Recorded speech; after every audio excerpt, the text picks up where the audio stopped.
बिस्मिल्लाहिर्रहमानिर्रहीम। अस्सलाम वालेकुम। सऊदी अरब की बंदरगाह पर खड़े ऑयल टैंकर में ज़ोरदार धमाका। ज़राए के मुताबिक ऑयल टैंकर को दहशतगर्दी की कार्रवाई का निशाना बनाया गया है। सऊदी अरब के शहर जद्दा की बंदरगाह के करीब मौजूद एक ऑयल टैंकर पर तखरीब कारी के हमले की इत्तलात मौसूल हुई हैं, जिसके नतीजे में ऑयल टैंकर में आग भड़क उठी और इस मुबैना हमले की जिम्मेदारी किसी ने अभी तक कबूल नहीं की।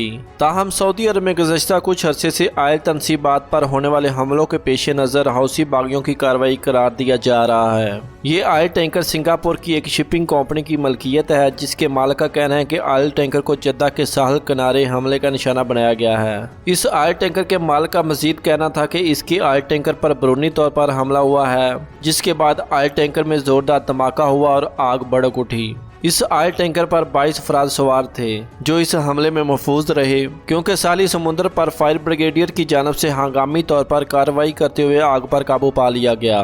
ताहम अभी तक हकाम की जानब से इस ऑयल टैंकर पर होने वाले धमाके के हवाले से कोई बयान जारी नहीं किया गया।